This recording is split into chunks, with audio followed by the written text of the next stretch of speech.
থেকে টাকা নিতে জানি আর থ্যাংক ইউ বলতে জানি। পাড়ায় প্রচারে গেছে, বলছে মাসিমা ভালো আছেন, চিনতে পারছেন? বলছেন না চেনে বাবা, যা হাত পেতে ঘুষ নিচ্ছিলে বহু দেখলাম তোমাকে টিভি। যে একাই কেল্লা ফতে করে নেবে। তখন বললো আমি ইন্ডিয়াতে নাই।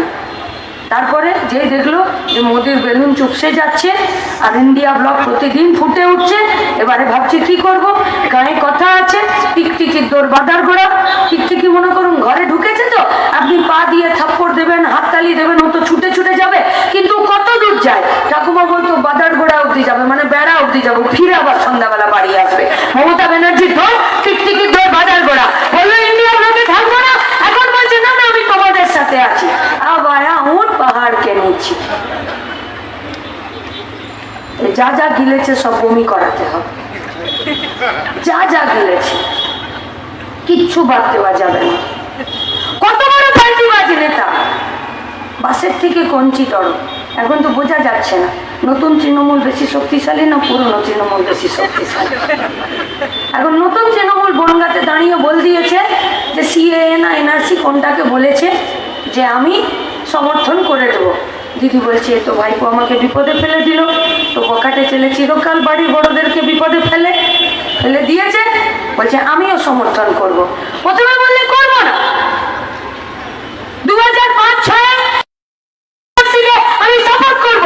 তারপরে উত্তর 24 পরগনার জমিতে কিছুদিন আগে কনসেন্ট্রেশন ক্যাম্প বানানোর জন্য, ডিটেনশন ক্যাম্প বানানোর জন্য জমি দিয়ে দিলে, আবার আজকে বলছো করবো না। সব করেছে পাল্টি বাজে। কিন্তু জানেন তো বাচ্চারা খাবার পর মারা বলে বেশি উছলকুদ করিস না, কেউ বলবে যে বমি হয়ে যাবে। তাই দিদিমণিকে বলছি বেশি পাল্টি মারবেন না, সব বমি হয়ে যাবে, সব বমি হয়ে যাবে। পশ্চিমবঙ্গের তৃণমূল কংগ্রেসের সরকারটা দুর্নীতি করেছে, কে জানে না? জ্যোতিপ্রিয় তো চাল চুরি না করলে কেউ বালু নামটা জানতেই পারত,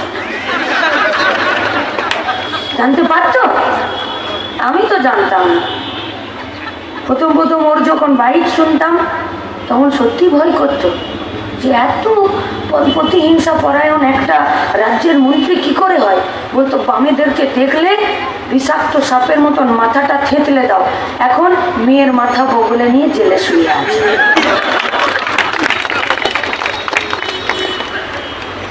সবার দিন শেষ হয়, সবার।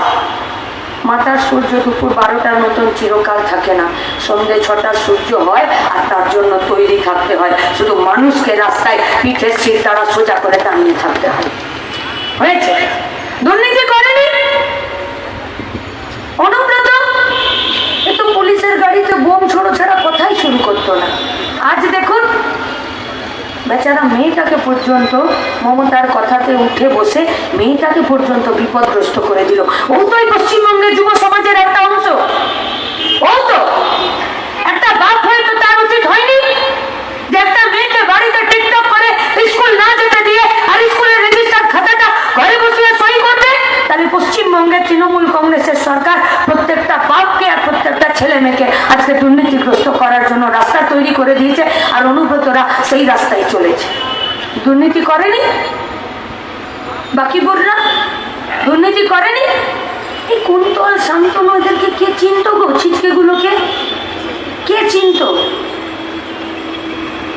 সব স্বাধীনতা সংগ্রামী, নামও ভুলে যাচ্ছি। আরাবুল, কাইজার, জাহাঙ্গীর, সেলিম, শাহজাহান, উত্তম, শিবু। একজন বলছে স্বাধীনতা সংগ্রামীদের ডনগুলো সব লোকাল থানাতে বসে আছে। থানাগুলো সব তৃণমূলের পার্টি অফিস তৈরি করেছে। তো ওরা যদি তৃণমূলের পার্টি অফিস করে, তো পশ্চিমবঙ্গের জনগণের কোনো দায় নেই যে থানাগুলোকে ফিরে থানার মতন তৈরি করা? তাই পুলিশকে বলছি চিন্তা করবেন না, ওটা চিরকাল তৃণমূলের পার্টি অফিস থাকবে না। তাই সোজা হন, সিদ্ধারা বাড়ি থেকে নিয়ে আসুন, ভর্তি করুন, কাজ করুন। ভিতরে তৃণমূলের যেটা পড়ে আছে ওটা আমাকে এক আমার সহকর্মী বলেছে যে দিদি তোমার কথা ওটা মানায় না, তুমি ওইসব বলবে না। আমি আজ দুপুরে ওকে কথা বলেছি যে আন্ডারওয়্যারের যা বাংলা উচ্চারণ হয় সেগুলো আমি করব, আমি করব। বিজেপি সরকারটা দুর্নীতি করেনি? ভারতমালা প্রকল্প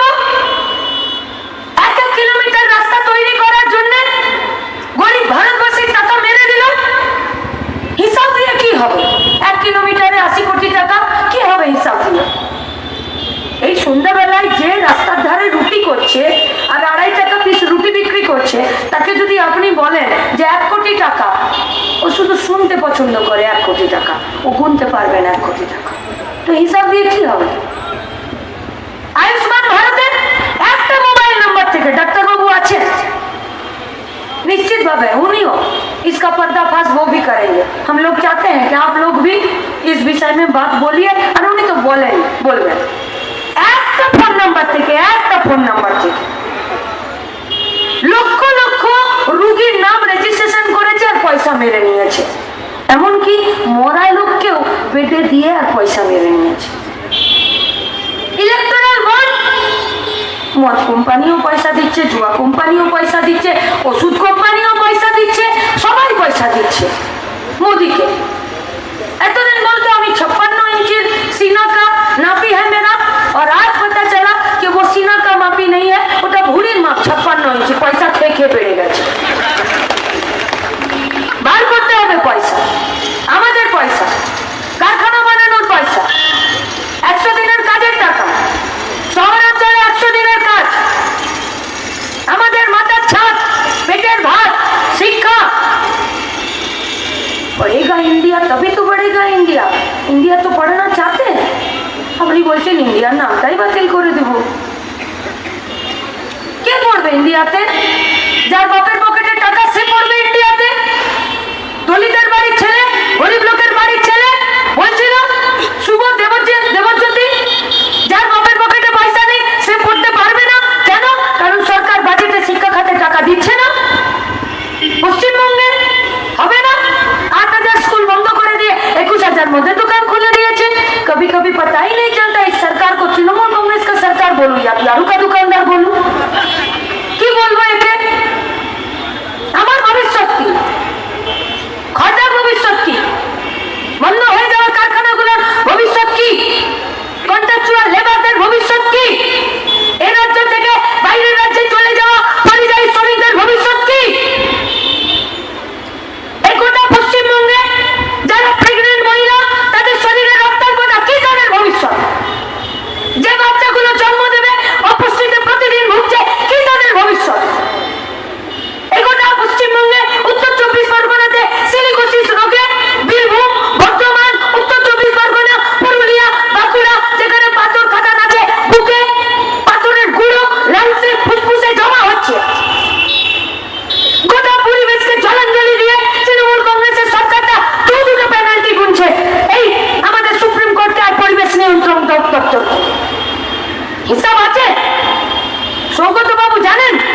সৌগত বাবু বলছেন আমি ওসব জানি না, আমি শুধু হাত পেতে টাকা নিতে জানি আর থ্যাংক ইউ বলতে জানি। পাড়ায় প্রচারে গেছে, বলছে মাসিমা ভালো আছেন, চিনতে পারছেন? বলছেন না চেনে বাবা, যা হাত পেতে ঘুষ নিচ্ছিলে, বহু দেখলাম তোমাকে টিভি।